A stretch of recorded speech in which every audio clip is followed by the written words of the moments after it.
नभ में चुरा कर लाई हूँ, नभ में चुरा कर लाई हूँ।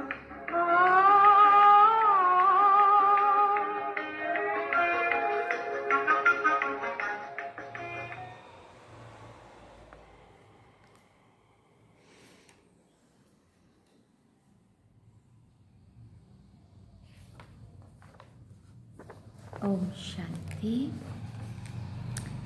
बाबा गुड मॉर्निंग। आज बाबा के 28 दिसंबर 2021 के महावाक्य हैं। बाबा ने सार में कहा, मीठे बच्चे प्रैक्टिस करो, मैं आत्मा हूँ, मैं आत्मा हूँ। शरीर का भान छोड़ दो, बस शिव बाबा को याद करते करते घर जाना है। बाबा ने प्रश्न पूछा, शिव बाबा को किन बच्चों पर बहुत बहुत तरस पड़ता है? शिव बाबा को किन बच्चों पर बहुत बहुत तरस पड़ता है? तो बाबा ने उत्तर में कहा, जो बच्चे अपना वैल्यूबल समय व्यर्थ गंवाते हैं, बाप का बनकर बाप की सर्विस नहीं करते हैं, उन पर बाप को बहुत बहुत तरस पड़ता है। बाबा कहते हैं, मेरे बच्चे बने हो तो फर्स्ट ग्रेड बनकर दिखाओ। ज्ञान रत्न जो मिलते हैं उनका दान करो। गीत सुना, तकदीर जगा कर आई हूँ। ओम शांति। मैं जैसे बाबा कहते, जैसे बाबा ज्ञान का सागर है, बच्चों को भी सृष्टि के आदि मध्य अंत का ज्ञान समझाते रहते हैं और चित्रों के ऊपर भी अच्छी तरह से समझाते रहते। बाबा का सीढ़ी के चित्र पर सारी रात विचार चल रहा था, क्योंकि यह है सबसे अच्छे से अच्छा चित्र समझाने का, और है भी भारतवासियों के लिए। पूरे भारत के उत्थान और पतन की कहानी उस सीढ़ी के चित्र में है, अगर बुद्धि में आया हो तो। बाबा कहते, ब्रह्मा बाबा कह रहे हैं, उनका विचार चला पूरी रात उसके ऊपर। शिव बाबा तो ज्ञान का सागर है, ये बाबा भी ज्ञान की उछालें देते रहते हैं, उमंग उत्साह में आते हैं। इसको कहा जाता है विचार सागर मंथन। तुम बच्चों का बहुत थोड़ा विचार सागर मंथन चलता है। कई बच्चों का तो विचार सागर मंथन चलता ही नहीं है। हर एक की बुद्धि चलनी चाहिए ना। सीढ़ी पर बहुत विचार चलते हैं, मूल वतन भी ऊपर में दिखाना पड़े। सीढ़ी तो है स्थूल वतन की 84 जन्मों की। ज्ञान के बिगर ये चित्र कोई बना ना सके। ज्ञान तो तुम बच्चों में है ही, सीढ़ी बनाते भी विचार सागर मंथन चलते रहना चाहिए। ये बड़ी अच्छी चीज़ है। ऊपर में मूल वतन भी जरूर चाहिए। समझाया जाता है, आत्माएं मूल वतन में स्टार मिसल रहती हैं। मूल वतन के बाद है ब्रह्मा विष्णु शंकर पुरियां, जिसको सूक्ष्म वतन कहा जाता है। सीढ़ी में तो भारत ही दिखाते हैं। भारत पावन था, अभी पतित है। अक्षर सब लिखने पड़ते हैं। बेचारे मनुष्य तो कुछ भी नहीं जानते हैं। जो पूज्य थे वही पुजारी बने हैं, ये भी किसी को पता नहीं है। तुम्हारे में भी नंबरवार हैं जो जानते हैं। राजधानी स्थापन हो रही है, और कोई तो बाबा कहते, राजधानी स्थापन हो रही है, कोई तो बहुत अच्छी रीति पुरुषार्थ करने में लग पड़ते हैं। मैं आत्मा हूँ, शरीर को जैसे भूल जाते हैं और कुछ दिखाई नहीं पड़ता है, क्योंकि समझाया जाता है कि तुम अपने को आत्मा समझो।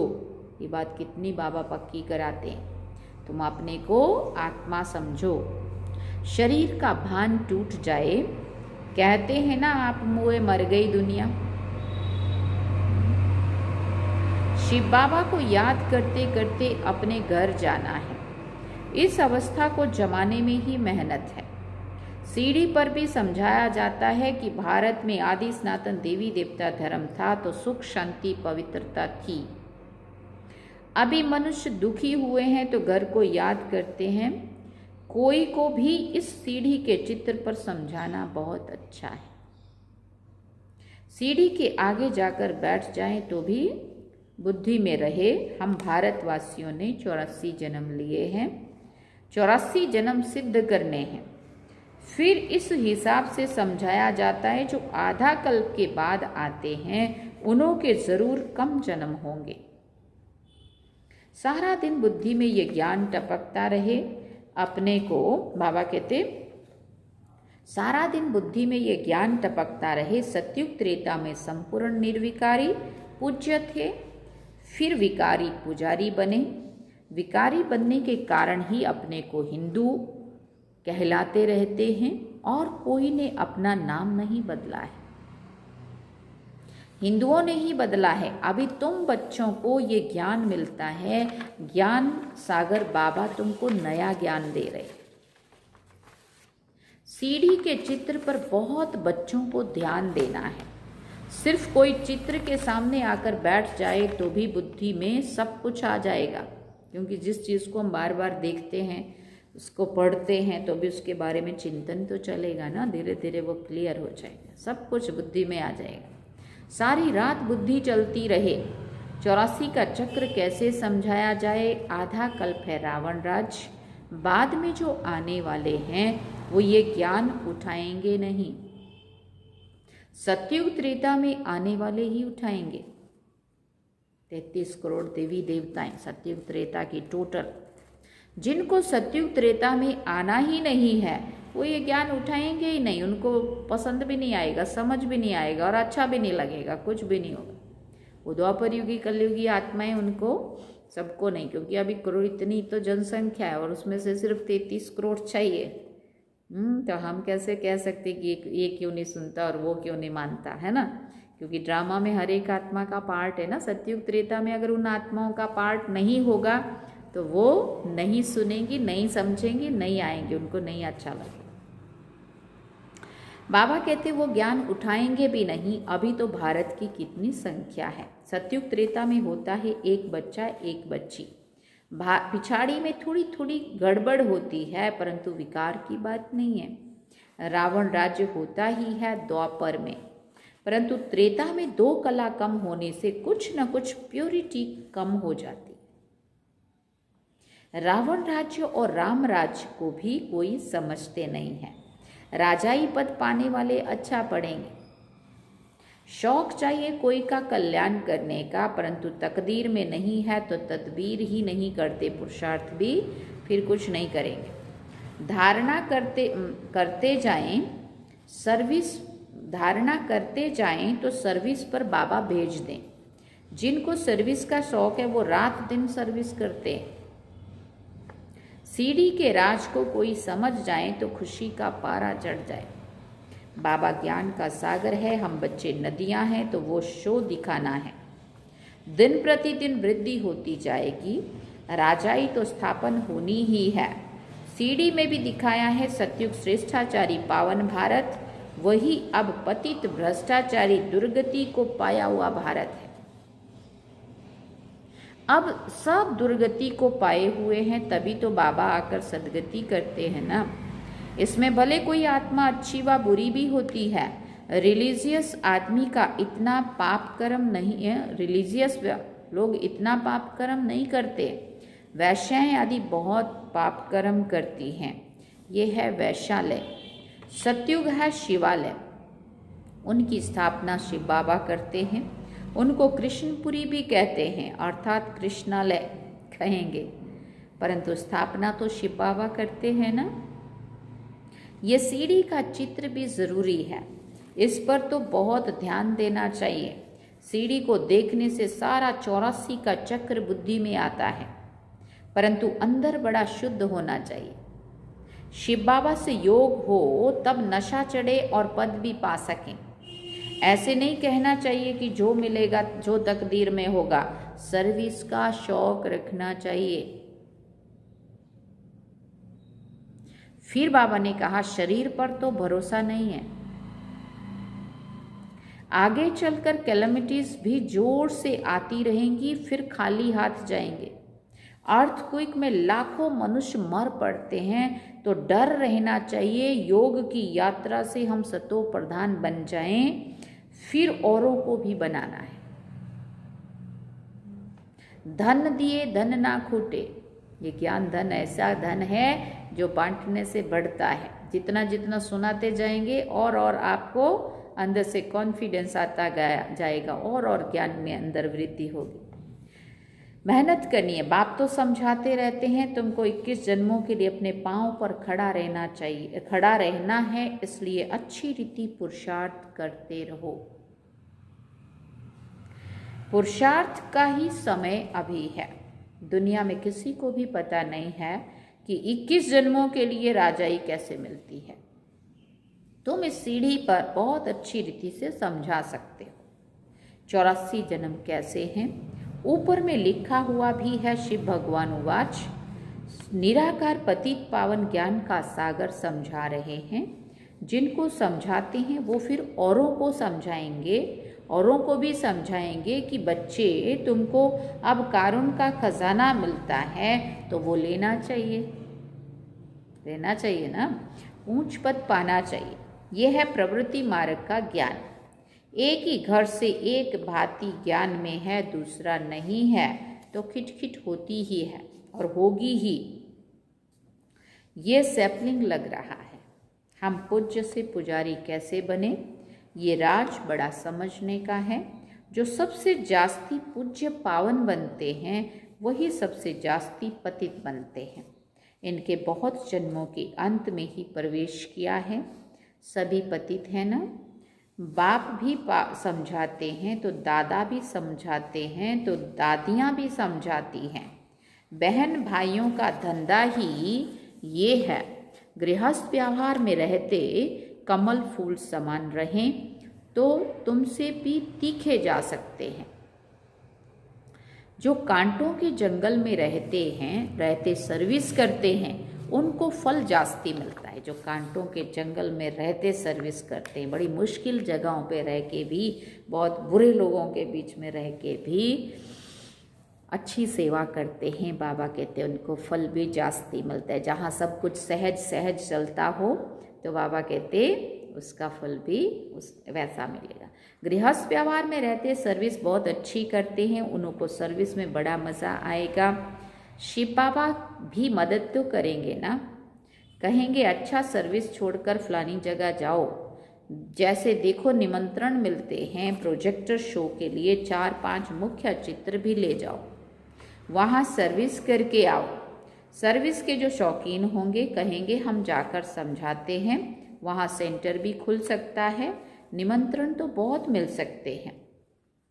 सर्विस वृद्धि को पाती रहेगी। बाप गायन तो करेंगे ना, ये बच्चा बहुत अच्छी सर्विस करने वाला है। कोई तो सर्विस से 3 कोस दूर भागते हैं। सर्विस का शौक रखने से मदद भी मिलती है। जितना बाप की सर्विस करेंगे उतना ताकत मिलेगी और फिर बाबा कहते आयु भी बढ़ेगी, खुशी का पारा भी चढ़ेगा, नामी गिरामी भी होंगे अपने कुल में। पुरुषार्थ से इतना ऊंच बन सकते हैं तो इतना पुरुषार्थ करना चाहिए। चलन से ही मालूम पड़ जाता है किसी को सर्विस का शौक है। रात दिन अपनी कमाई का चिंतन रखना पड़े, बहुत भारी कमाई है। बाबा को भी कभी कभी ख्याल आता है जाकर बच्चों को रिफ्रेश करें, बहुत खुशी होगी। बाबा को तो सर्विसेबल बच्चे ही याद पड़ते हैं। अमृत वेले विचार सागर मंथन का डांस अच्छा चलता है। जिसका जो धंधा उसी में लगे रहते हैं। सवेरे में विचार सागर मंथन चलता है। बच्चों को भी पहले तो मुरली अच्छी रीति धारण करनी पड़े, रिवाइज करें, तब फिर आकर मुरली चलाएं। आगे बाबा रात को 2 बजे उठकर लिखते थे, फिर सवेरे मम्मा मुरली पढ़कर फिर चलाती थी। भले मुरली हाथ में ना भी लेवे तो भी अच्छी चला सकते हैं। जिन जिन बच्चों को मुरली पढ़ने और उस पर चिंतन करने का शौक है वो सर्विस करते रहेंगे। मुरली पढ़ने से जाग पड़ेंगे। ये मुरली छपने का काम तो बहुत जोर से चलेगा। टेप का भी बहुत काम बढ़ जाएगा। देखो तब कहा था बाबा ने, अब तो सारा काम ही उसका है। मुरली विलायत तक भी जाएगी, जा रही है। कोई की बुद्धि में बैठ जाए तो एकदम नशा चढ़ जाएगा। उठते बैठते 84 का चक्र बुद्धि में फिरता रहेगा। कोई की बुद्धि में कुछ भी बैठता नहीं है, खुशी का पारा नहीं चढ़ता है। तुम्हारा तो रात दिन यही धंधा रहना चाहिए। यह है ऊंचे से ऊंचा धंधा। बाबा को व्यापारी भी कहा जाता है। ये अविनाशी ज्ञान रत्नों का व्यापार कोई विरला करे। सारा दिन बुद्धि में यही फिरता रहना चाहिए और खुशी में मस्त रहना चाहिए। ये खुशी है सारी अंदर की। आत्मा को खुशी होती है, ओहो हमको बाबा मिल गया है। बेहद के बाप ने 84 जन्मों की कहानी सुनाई है। बच्चे बाप का, टीचर का शुक्रिया मानेंगे ना। स्टूडेंट टीचर द्वारा पास होते हैं, फिर टीचर को सौगात भी भेज देते हैं। तुम बच्चे जानते हो बाबा हमको ऊंचते ऊंच पढ़ाई पढ़ाते हैं, जिससे हम विश्व के मालिक बन जाते हैं। ये पढ़ाई है बहुत सहज, परंतु पूरा ध्यान नहीं देते हैं। फर्स्ट क्लास नॉलेज है। इनको समझने से कारुण का खजाना मिलता है भविष्य में। कमाल है ना। हर एक बच्चा समझ सकता है कि हम किस ग्रेड में हैं। हर एक को पुरुषार्थ अपना अपना पता है ना। सारा मदार है सर्विस पर। बाबा तो कहेंगे 3rd ग्रेड से निकलकर 1st ग्रेड में आ जाओ, तब कुछ पद पा सकेंगे। 21 जन्मों की रिजल्ट निकल जाती है। बाबा को तो तरस पड़ता है, व्यर्थ समय गंवाते हैं। बाबा समझाते हैं ड्रामा प्लान अनुसार मुझे आना पड़ता है सदगति देने के लिए। ये है ही दुर्गति की दुनिया। ये है ही दुर्गति की दुनिया।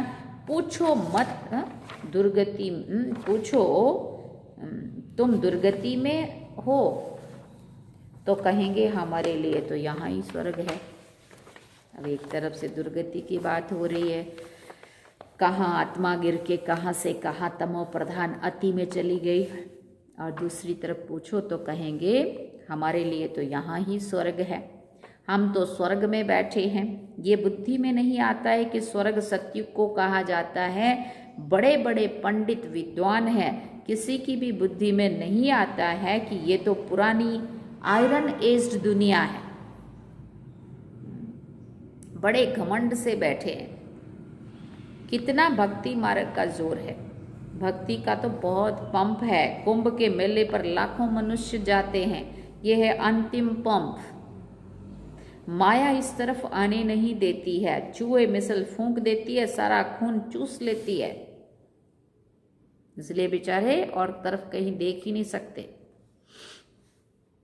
अच्छा, मीठे मीठे सिकिल दे बच्चों प्रति माता पिता बाप दादा का याद प्यार और गुड मॉर्निंग। रूहानी बाप की रूहानी बच्चों को नमस्ते। हम रूहानी बच्चों की रूहानी माता पिता बाप दादा को दिलवा जान सिकवा प्रेम से याद प्यार, गुड मॉर्निंग, नमस्ते, थैंक यू बाबा, शुक्रिया बाबा। अब धारणा के लिए मुख्य सार है। पहला पॉइंट, सवेरे सवेरे उठकर विचार सागर मंथन करना है।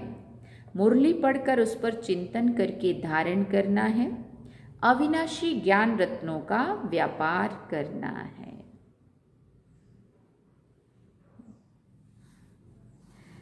फिर बाबा ने दूसरा पॉइंट कहा, सर्विस का बहुत बहुत शौक रखना है। शरीर पर कोई भरोसा नहीं है, इसलिए 21 जन्मों की कमाई अभी ही जमा करनी है। वरदान में बाबा ने कहा, साइलेंस की शक्ति द्वारा अपने रजिस्टर को साफ करने वाले लोकप्रिय प्रभु प्रिय भव।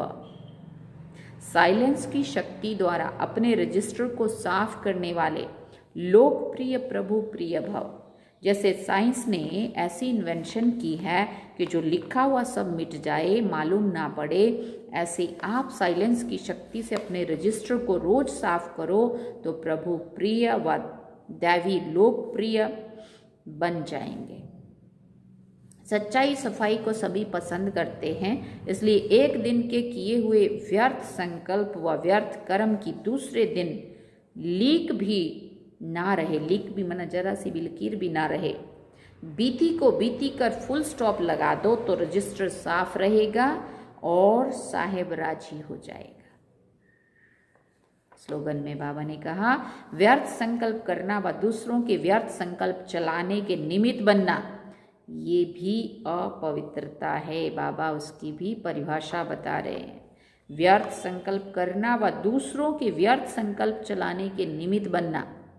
समझो कोई भी बात मेरे मन में चल रही है, मुझे किसी की बात पता चलती है, कुछ चलती है, कुछ आदि अपनी तरफ से उम्र के मनस लेके और फिर हम दूसरों को व्यर्थ सुनाते हैं। अपना भी समय खराब दिमाग बात से भरा हुआ और दूसरे का भी हमने दिमाग हिलाया, उसको भी संकल्प चलने शुरू हो गए उसके प्रति, तो मेरा भी समय वेस्ट गया, उसका भी गया, मेरी भी एनर्जी गई, उसकी भी गई, मेरा भी घाटा हुआ, उसका भी घाटा हुआ।